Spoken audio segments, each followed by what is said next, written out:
సినీ నటుల గురించైనా, క్రికెటర్ల గురించైనా వాళ్ళేం చేస్తున్నారు, ఎలా ఉంటున్నారు, ఏం తింటున్నారు అనే దాని మీద ఆసక్తి చూపిస్తూ ఉంటారు అభిమానులు.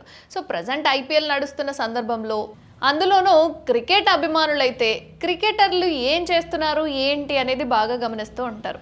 అయితే విరాట్ కోహ్లీ ఇటీవల జర్మనీకి చెందిన వ్లాగర్ లీజ్ లాస్ ఫోటోలకు లైక్ చేయడం అనేది సోషల్ మీడియాలో పెద్ద దుమారాన్ని రేపింది. నేటిజన్లు దీనిపై రకరకాలుగా స్పందించడంతో విరాట్ వెంటనే అన్లైక్ కూడా చేశాడు. అయితే ఈ విషయం అక్కడితో ఆగకుండా ఇంకా వివాదాస్పదం అయిపోయింది.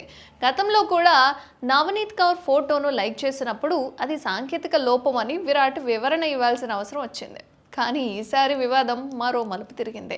ఈ వివాదం కొనసాగుతుండగానే విరాట్ కోహ్లీ మాజీ ప్రేమికురాలు బ్రెజిల్ నటి ఇజాబెల్ లైట్ అకస్మాత్తుగా స్పందించడం అందరినీ ఆశ్చర్యపరిచింది. ఒక ఇన్స్టాగ్రామ్ పేజ్లో ఇజాబెల్ అనుష్క శర్మ, అవనీత్ కౌర్ అండ్ లీజ్ లాస్ ఫోటోలను కలిపి ఒక కొలేజ్ పోస్ట్ చేసిందనమాట. మైదానంలో ఉన్న బయట ఉన్న విరాట్ ఎంపిక అద్భుతంగా ఉంటుంది అని క్యాప్షన్ ఇచ్చారు ఆ ఇన్స్టాగ్రామ్ పేజ్ వాళ్ళు.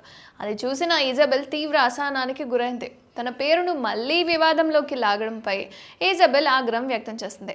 ఆమె సదరు పోస్ట్ కింద స్పందిస్తూ ఆ విషయాలు జరిగి 12 ఏళ్లు దాటిపోయింది, కానీ ప్రజలు ఇంకా పాత విషయాలనే పట్టుకుని ఎందుకు వేలాడుతున్నారు అనే కామెంట్ కూడా చేసింది. ప్రజలు ఇంకా ఎందుకు గతాన్ని వదిలి ముందుకు సాగలేకపోతున్నారు అని స్పందించింది. అయితే ఆమె వ్యాఖ్యలు ఇప్పుడు సామాజిక మాధ్యమాల్లో తెగ వైరల్గా మారుతున్నాయి. మరి మీ స్పందన ఏంటి? కామెంట్ చేయండి.